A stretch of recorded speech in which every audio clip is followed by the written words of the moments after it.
So ito na yung ating ventilator, anesthesia ventilator. Ito yung model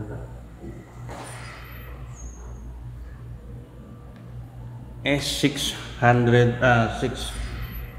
6100D. Ito 6100D anesthesia system. So ito, ayan, nagwo-work siya. Mataas yung kanyang tidal volume. Ayan, lagyan natin sa 500. Ayan, siya mataas.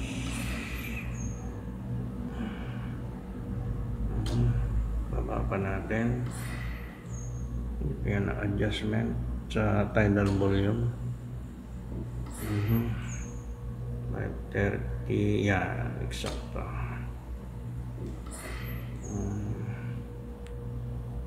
So yan, nag-work siya. Siguro mga 30 minutes ko na siyang tinitesting ngayon. Oxygen lang ang ating drive gas kasi wala tayong nitros. Hindi ko kinabit ang nitros kasi walang connection, walang connector. And then ito yung kanyang dalawang vaporizer, wala siyang anesthetic gas sa loob. So hindi natin alam kung ito okay pa o hindi. So ito ay ibig sabihin hindi ito calibrated. So, kailangan pa i-calibrate yan bago ma-operate. Ito ay ating flow meter, ating Spiro. Ayan, nag-work siya. Ito yung ating test lamp. Ayan. Papansin siya. Ayan. So yung ating system nagpa-function. Pero yung calibration nito, ito ang in question.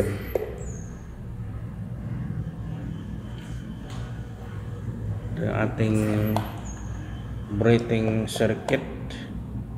Ito yung ating patient tube. Nagpunta na ito sa pasyente. Ito yung artificial lang o yung test lang. So sa kabuuan nag-work siya yung ventilator side niya. So yung mixing nitong anesthetic gas depende ito sa condition nito vaporizer ko.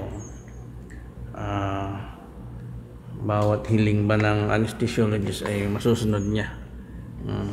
Yan adjustment niya, walang percentage.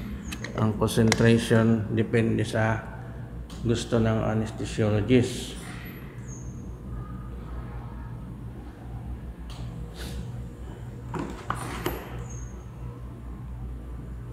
Ito yung mga mga accessories nito.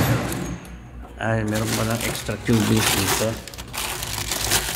Ito. Ayan. Merong reserbang patient tubing. At may mga listahan ng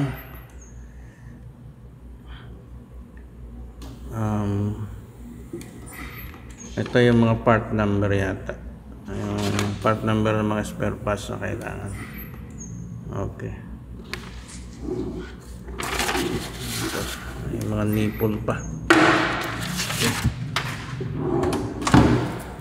So ito yun sa kabuuan.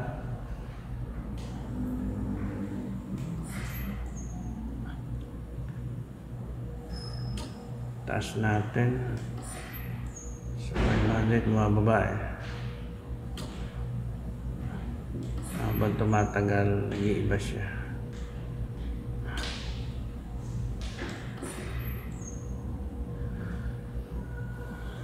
Pag itinaas natin yung frequency, ito yan, frequency, hindi, ito, then, ayan,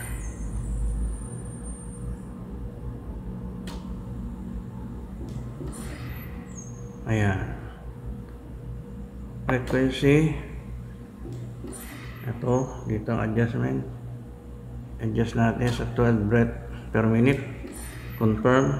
Arcus, then Gora. Alis tayo dyan. Yan. Yan. Then confirm. Ayan. So, balik tayo sa 12 breaths per minute. Taas natin sa 500 ang tidal volume. Ito, adjustment.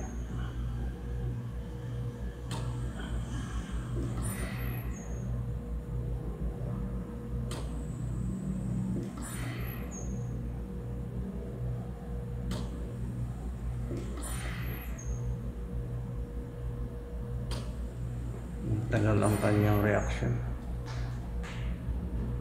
Bagal.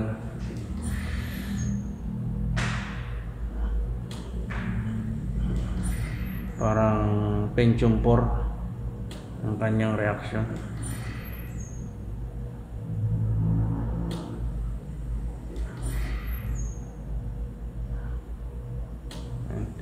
.98.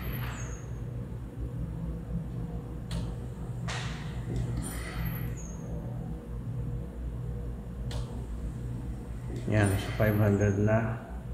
Ito yung kanyang patient airway pressure.